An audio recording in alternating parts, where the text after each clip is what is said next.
నమస్తే, welcome to our channel. నేను మీ పద్మావతి. ఈ రోజు మనతో పాటు ప్రముఖ ఆధ్యాత్మికవేత్త మరియు వాస్తు జ్యోతిష పండితులు శేషగిరిరావు గారు ఉన్నారు.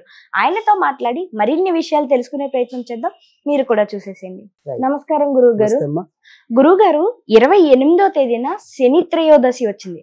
నార్మల్ గా శని అంటేనే ప్రతి ఒక్కరూ భయపడుతుంటారు. అలాంటిది శని త్రయోదశి నాడు అసలు శని దేవునికి ఏ దానాలు ఇవ్వడం మంచిది, మరీ ముఖ్యంగా ఈ శని త్రయోదశి నాడు పూజించే విధానంలో ఇంకేమైనా మార్పులు చేసుకోవడం వల్ల ఇంకొంత తొందరగా ఫలితం దక్కుతుంది అని అంటారా? రైట్. ఎప్పుడైనా సరే శని త్రయోదశి అనేది ఎప్పుడు కూడా శని యొక్క ఆరాధనకి ఈశ్వరుడు, అంటే ఎప్పుడైనా సరే శనితో మనకి సంబంధం ఉన్నప్పుడు మామూలుగా చెప్పింది ఏంటంటే అదే రోజు మనకి ప్రదోష వ్రతం అని కూడా ఉంటుంది మామూలుగా అయితే, ఇదే త్రయోదశి నాడు. అందుకని శివుణ్ణి కూడా ఆరాధించడం, అందులో ముఖ్యంగా పొద్దున పూట అనే కాకుండా సాయంకాలాల పూట కనుక శివుణ్ణి కానీ శనీశ్వరుని కానీ ఆరాధించినట్టయితే కనుక మరింత తొందరగా ఫలితం పొందడానికి ఉంటుంది. పొద్దున ఆరాధించినంత మాత్రాన ఫలితం రాదని కాదు, ఇంకొద్దిగా తొందరగా, అంటే అక్కడ మనం 20 రోజులు చేసాం అనుకోండి పూజ, ఇక్కడ 10 రోజుల్లోనే వచ్చే అవకాశం ఉంటుంది. సో అందుకని ఈ నిషీధ కాలంలో కానీ మామూలుగా ప్రదోష కాలంలో కానీ చేస్తే అది ఇంకా తొందరగా ఈ శివుడి విషయంలోను శనీశ్వరుడి విషయంలోను, ఇలా తర్వాత తామస దేవతలని కాళికాదేవి కానీ ఈ కాలభైరుడు వీళ్ళందరూ కూడా ఉదయం ఆరాధన కన్నా సాయంత్రం ఆరాధన రాత్రి ఆరాధనకి ఎక్కువగా తొందరగా పలుకుతారు. సో అందుకని సాయంకాలం ఆరాధించడం అనేది ఒకటి. పైగా రెండోది ఏంటంటే ఈసారి మనకి ఇలా హెచ్చు తగ్గులు రాకుండా ఇంచుమించు రోజంతా కూడా మనకి అర్ధరాత్రి సమయం దాకా కూడా ఈ శని త్రయోదశి అనేది. అందుకని ఎవరు ఏ సమయంలో పూజించినా కూడా ఈ రోజు బాగానే ఉంది. కాకపోతే ఇక్కడ మనకు ముఖ్యంగా ఏంటంటే ఈ సంవత్సరం కొద్దిగా శని త్రయోదశులు మనకి బాగానే వచ్చాయి గత సంవత్సరంతో పోలిస్తే, కానీ ఈ సంవత్సరం మనకి వచ్చేది ఇదే శని త్రయోదశి. సో అందుకని పైగా మార్గశిర మాసంలో రావటం, మార్గశిర మాసం అనేది ఇటు మనకి ఏమంటాం విష్ణువుకి ఎలాగో శివుడికి కూడా అలానే పూజించడం, అంతగీతమే మనకి సోమవారంతో కలిసి ఆరుద్ర నక్షత్రం ఇదే మార్గశిర మాసంలో వచ్చింది. అది కూడా మంచి శివుడికి విశిష్టతమైనది. సరే ఈసారి శనివారం నాడు వస్తుంది అనుకోండి శని త్రయోదశి అనేది, కానీ అది ఈ మార్గశిర మాసంలో అది కూడా విశిష్టత అనేది ఉంటుంది. అయితే ఇక్కడ శని త్రయోదశి నాడు ఏ దానాలు ఇవ్వటం అనేది ఏంటంటే అది అందరూ చెప్పే దానాలు అనేది పక్కన ఏంటంటే జనరల్గా ఏం చేస్తాం, నల్ల నువ్వులు తెల్లలు అంటాం మనం మామూలుగా అయితే. సో తెల్లల దానం ఇవ్వటం అనేది అందరూ చేసే పని. కానీ దానికన్నా కూడా ఇంకా తేలిగ్గా మనం ఏదైనా సరే ఇవ్వాలి అనుకుంటే, అంటే అవతల వాళ్ళకి ఎంతో కొంత ఉపయోగపడేవి 3 రకాలైనవి మనం రెమెడీస్ చూసుకోవచ్చు. అంటే నేను దానాలుగా వస్తాయి, తర్వాత పూజ అనేది మనం ఎలాగో చెప్తాం తర్వాత, అది వేరే విషయం. కానీ మామూలుగా ఏంటంటే ఎప్పుడు కూడా వృద్ధుల్లో శనీశ్వరుడు ఉంటాడు. అందుకని ఎప్పుడు కూడా ఏమంటాం వృద్ధులు అంటే 60 ఏళ్ళు పైబడిన వాళ్ళు. సో వాళ్ళు మనం సీనియర్ సిటిజన్స్ అంటాం. సో ఈ 60 ఏళ్ళ పైబడిన వాళ్ళని మనము, వాళ్ళు మనకి ఎంత కోపం తెప్పించినా కూడా సాధ్యమైనంత వరకు వాళ్ళ మీద మనం కోపము చూపించకూడదు. కొంతమంది పాపం పెద్ద వయసు వాళ్ళని తంతూ ఉంటారు కాళ్ళతో. సో అలా కూడా చేయకూడదు. అంటే పెద్దల్ని ఎంత గౌరవిస్తే శనీశ్వరుడు అంత సులభంగా ప్రసన్నుడు అవుతాడు. సో అందుకని మనకి తెలిసి ఏదైనా అలా మనకి బంధువులు అవ్వచ్చు, బంధువులు ఎవరు కాకపోతే మరి ఎవరైనా యాచకులు కావచ్చు, ఇలా పెద్దవాళ్ళు ఎవరైతే ఉంటారో వృద్ధులు, ఆ వృద్ధులకి ఏదైనా సరే ఈ శనివారం నాడు మనం పళ్ళు ఫలాలు లేదా ఏదైనా వస్త్రాలు బహుకరించడం వల్ల కూడా అదొక దానం, అది మంచి దానం. తర్వాత రెండోది నల్ల కుక్కలు అందుబాటులో ఉంటాయి. ఆ నల్ల కుక్కలకి ఈరోజు ఖచ్చితంగా ఏదైనా అన్నం కానీ అవి తినే వస్తువులు ఏవైతే ఉంటాయో ఆ తినే వస్తువుల్లో కొద్దిగా నల్ల నువ్వులు కలపండి, అంతే చాలు. నల్ల నువ్వులు దొరకకపోతే తెల్ల నువ్వులు పెట్టి కుక్కలకు పెట్టినా కూడా చాలా తొందరగా మనకి మంచి జరుగుతుంది. అది రెండో దానం.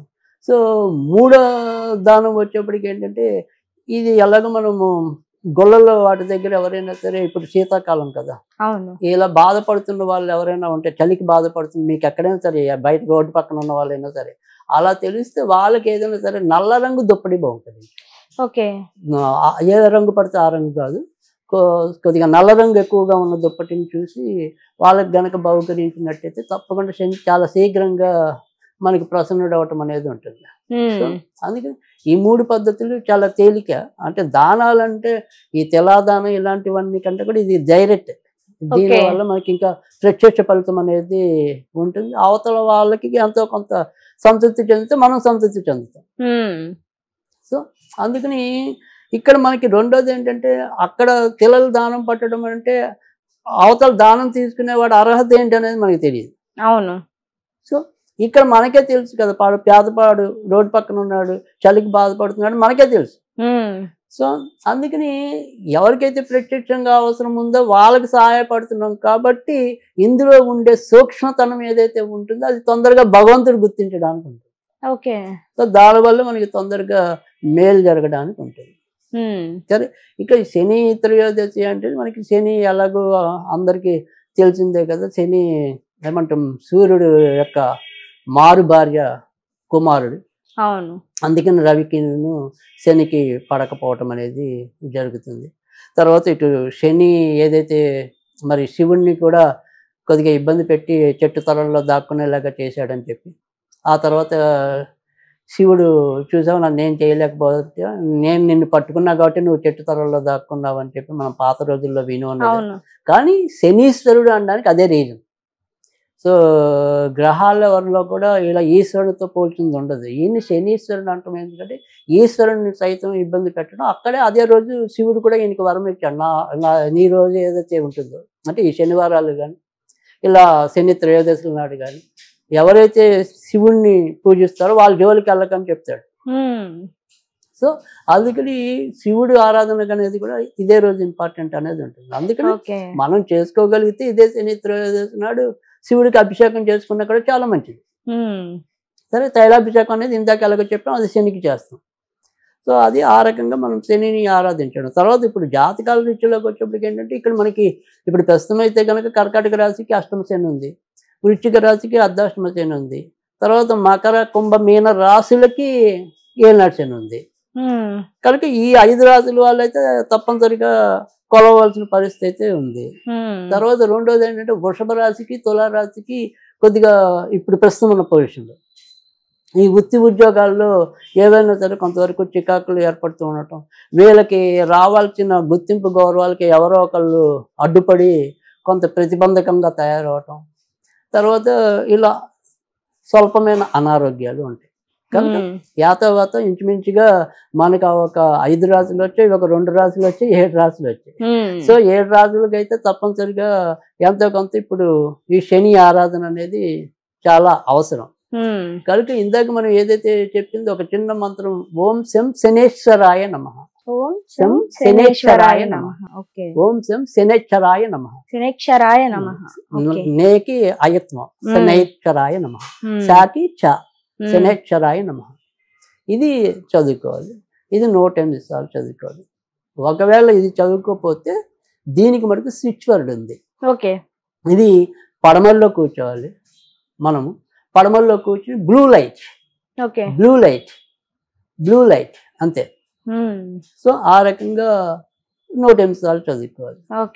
అయితే ఇక్కడ మనకి ఏంటంటే ఇది శనికి సంబంధించింది కాబట్టి ఇది ఏదైతే 108 సార్లు ఉందో 19 రోజులు చదవాలి. రోజు ఇంకా అంతకంటే అవసరంలా 19 రోజులు అనుకోవటమే. సో ఈ 19 రోజులు చదువుకుని ఈ రకంగా చేయటం అనేది ఒకటి.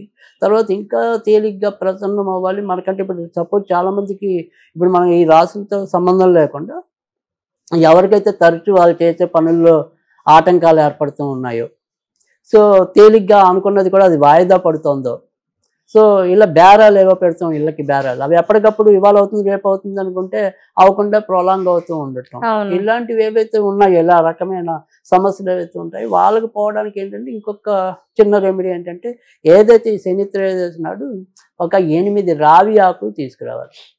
8 రావి ఆకులు, అది రావి ఆకులు తీసుకొచ్చి గుండ్రంగా పేర్చాలి. ఆ గుండ్రంగా పేర్చిన మధ్యలో మనం నువ్వుల నూనెతో 8 ఒత్తులేసి దీపారాధన చేసి అప్పుడు ఈ మంత్రం చదివినట్టయితే కనుక మరింత తొందరగా ఫలితం పొందడానికి ఉంటుంది. సో ఈ రకంగా చేసి ఖచ్చితంగా మనం ఈ శని త్రయోదశిని ఈ రకంగా ఇలా ఉపయోగించుకోవచ్చు. మరి రావాకులతో ఈ శని త్రయోదశి నాడు ఒక్కరోజు చేస్తే సరిపోతుందంటే మిగతా రోజుల్లో అవసరం లేదు. మిగతా రోజులు మాత్రం కేవలం ఆ మంత్రం చదువుకుంటే చాలు. ఒక్క శని త్రయోదశి నాడు మాత్రమే రావాకులు. పైగా ముఖ్యంగా ఇంకోటి ఏంటంటే అందరికీ చాలా మందికి తెలుసు, కానీ అయినా కానీ మళ్ళీ ఒకసారి తెలియని వాళ్ళ కోసం ఏంటంటే రావి ఆకు అంటే రావి చెట్టు శనివారం తప్ప ఉత్తి రోజుల్లో ముట్టకూడదు. సో ఆకులు కోసినా సరే, తర్వాత రావి చెట్టును ముట్టుకోవాలన్నా సరే అది శనివారం నాడే చేయాలి. ఉత్తి రోజుల్లో చేయటం అనేది మనకి ఈ ధార్మిక గ్రంథాల్లో నిషేధంగా తెలపడం అనేది ఉంది. కనుక ఏదైనా సరే మనం శనివారం నాడు మాత్రమే రావి చెట్టుని ముట్టుకోవాలి, లేదా ఆ ఆకులు తుంచుకోవాలి.